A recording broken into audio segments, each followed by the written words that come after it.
Kaya po tayo naghahanda, open house, diba? Nagpupuri tayo, nagpapasalamat sa Diyos sa lahat ng biyayang ating tinatanggap buhat sa kanyang kagandang loob.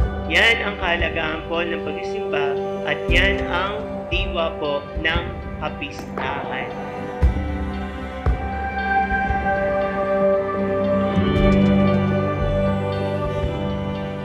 Si Jesus nga po, sinasampalatayan na natin, bagamat namatay, pero po, muling nabuhay.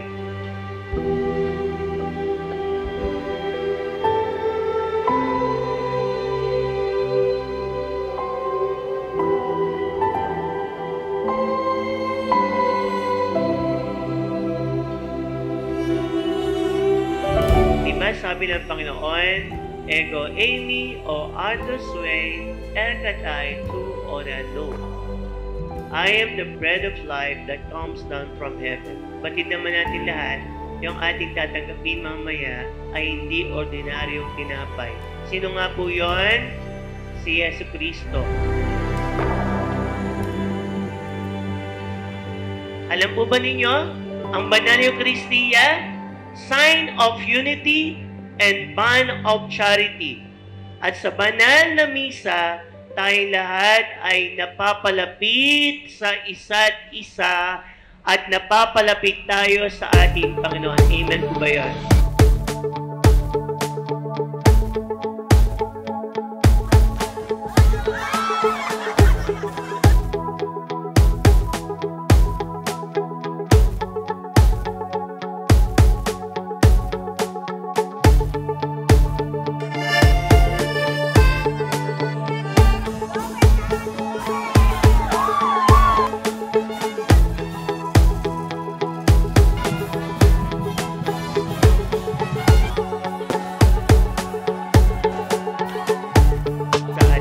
Bagong hermano. Sige po, pakibigay na po. Ayan. Pakitanggap na po. Pakibigay at pakitanggap.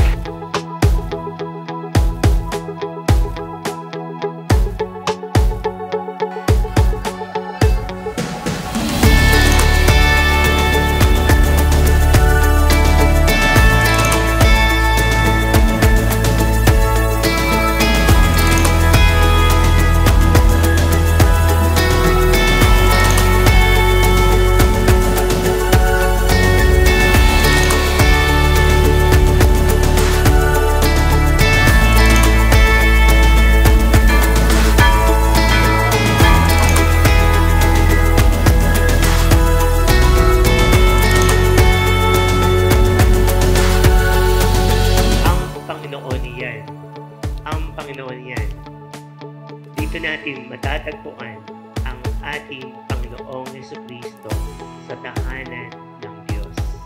Sapagkat siya ang ating pag-asa, buhay at kaligtasan.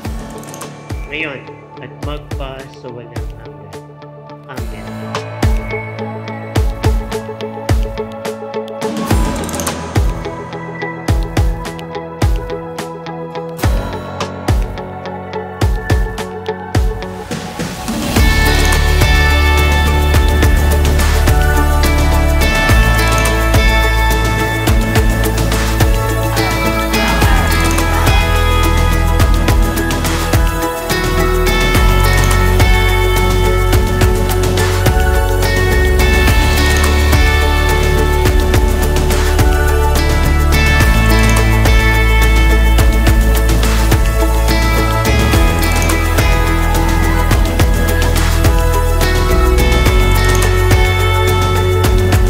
Father Carlos Soro, sa kapangyarihan pinagkaloob ng inang simbahan, pinagtitibay ko at binabasbasan ang iyong pagkatalaga ng iyong sarili sa pag-ako po at pagtanggap ng tungkulin at sa pagganap ng tungkuling iniatang sa iyo ng Panginoon.